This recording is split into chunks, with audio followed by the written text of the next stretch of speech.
Quais investimentos capazes de pagar um salário sem você trabalhar? Você já pensou em receber um salário sem trabalhar? Fica comigo até o final, tá bom? Eu sou o William Cruz, já deixa aí o seu like. Esse é o canal Dinheiro e Companhia. Se você não é inscrito nele, faz a sua inscrição para ajudar o YouTube a entender que esse é um conteúdo relevante para chegar a mais pessoas, certo? Então, quais são os tipos de investimentos que são capazes de pagar dividendos constantes, fazer pagamentos constantes, de modo a eu ter uma renda mensal a ponto de ter um meu salário garantido, né? Sem trabalhar. Eu quero lembrar que esse vídeo não é uma recomendação de compra, beleza?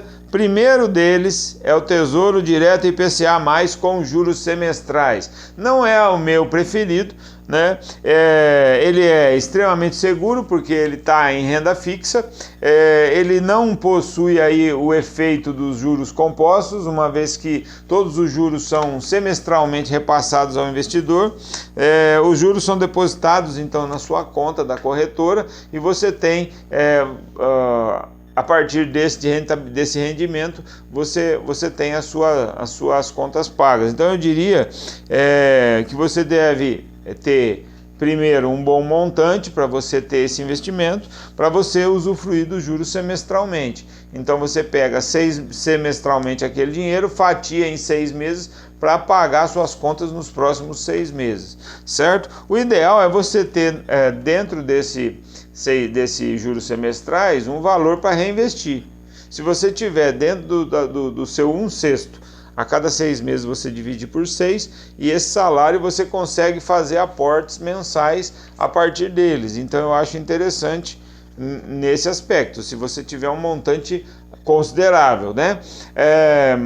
Se não, nós vamos para a renda variável. A minha opinião é essa, sempre foi, né? Então, a segunda forma de você investir dinheiro para ter pagamentos constantes são as ações. Existem ações que pagam excelentes dividendos, porém, todas elas são necessariamente obrigadas a pagar 25% dos lucros. O lucro tem que ser distribuído para os acionistas. A lei brasileira, ela fala que no mínimo 25% dos lucros tem que ser distribuídos aos acionistas. Então a periodicidade ela pode variar, mas o montante tem que ser no mínimo 25% dos lucros da ação, certo? Então a empresa vai variar de empresa para empresa qual a periodicidade, se ela paga mensalmente, trimestralmente, semestralmente ou anualmente, mas que ela tem que repassar os lucros, ela tem que repassar, certo? A diferença é que você vai ter as empresas chamadas empresas de crescimento, que são empresas que se utilizam da lucratividade para crescer, e aí ela vai reduzir a sua distribuição de dividendos ao mínimo, né? E você tem as empresas que são chamadas empresas de dividendos, que existem empresas no mercado que elas repassam 100% da sua lucratividade, certo? Então você tem, são empresas que são muito consolidadas, que não tem muito que crescer. Um exemplo delas é a transmissão de energia. Uma empresa que tem que mexe com o setor de transmissão de energia, ela faz o investimento nas torres e aí faz a transmissão, então ela só faz a manutenção. Então o custo é muito baixo e não tem custo de investimento, né? Não tem o que crescer, a não ser que ela vá ampliar a rede. Daí ela vai baixar os dividendos para fazer a ampliação, certo?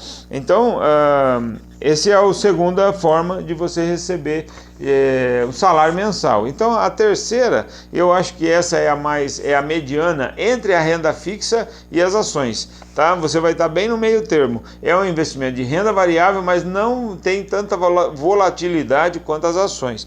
A lei no Brasil diz que os fundos, e eu não disse qual os fundos imobiliários, certo? Os fundos imobiliários são grandes conglomerados de dinheiro que as pessoas compram as cotas e com esse dinheiro o gestor compra imóveis para alocação. Então aí tem fundo logístico, shopping centers, grandes lajes comerciais, enfim, são grandes imóveis de alta lucratividade de locação, né? Então, os galpões logísticos, por exemplo, cresceram no Brasil na pandemia, porque a logística do e-commerce necessitava de galpões. Então, os FIIs que tinham galpão logístico teve assim uma procura muito grande. Então, desculpa, obrigado a distribuir por lei 95% da sua lucratividade, isso é mínimo, né? 95% da lucratividade é obrigatório que seja distribuído. Então, mensalmente acontece isso. Então, aqui nós temos um ativo que não tem tanta volatilidade quanto as ações e ele distribui a sua lucratividade mensalmente, por lei, obrigatoriamente. Não tem como reter fundos. Para ele crescer, ele tem que emitir novas cotas e aí você tem a possibilidade de comprá-las com a emissão de cotas, né? E você aí depois cresce o fundo, aumenta o patrimônio, né? E aumenta a lucratividade. Então, quando você tem essa nova emissão de cotas, os cotistas eles têm o direito de permanecer com a mesma percentagem das cotas. Então você tem normalmente a oferta da nova emissão, e aí você tem a possibilidade de comprar a determinado número de cotas que equivale a permanecer no mesmo percentual do fundo, participando do fundo, para você continuar recebendo o mesmo percentual. Isso é bacana. E aí você compra em forma descontada. Você pode até comprar para vender, né? Para você obter um lucro aí. Mas é muito bacana. Então, são três então as formas: a renda fixa, o IPCA mais com juros trimestrais ou semestrais, as ações e os FIIs, que são os fundos imobiliários, tá?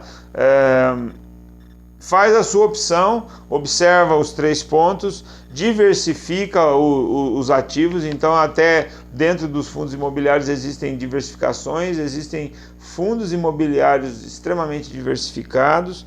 Então, estuda antes, analisa os fundos, analisa as ações. Então, tem dois sites aí, que são o Status Invest e o Funds Explorer. Eu vou deixar os links na descrição, tá? Para você poder avaliar aí as opções de ação e de fundo imobiliário, tá bom? Só depois dessa análise pessoal sua é que eu recomendo que você faça o seu investimento. Não estou recomendando o investimento, estou recomendando a análise. Analise e tome para você ter base para a sua tomada de decisão. É importante que você conheça a ação, o fundo imobiliário que você está comprando, tá bom? Obrigado por ter ficado comigo até aqui e até o próximo vídeo.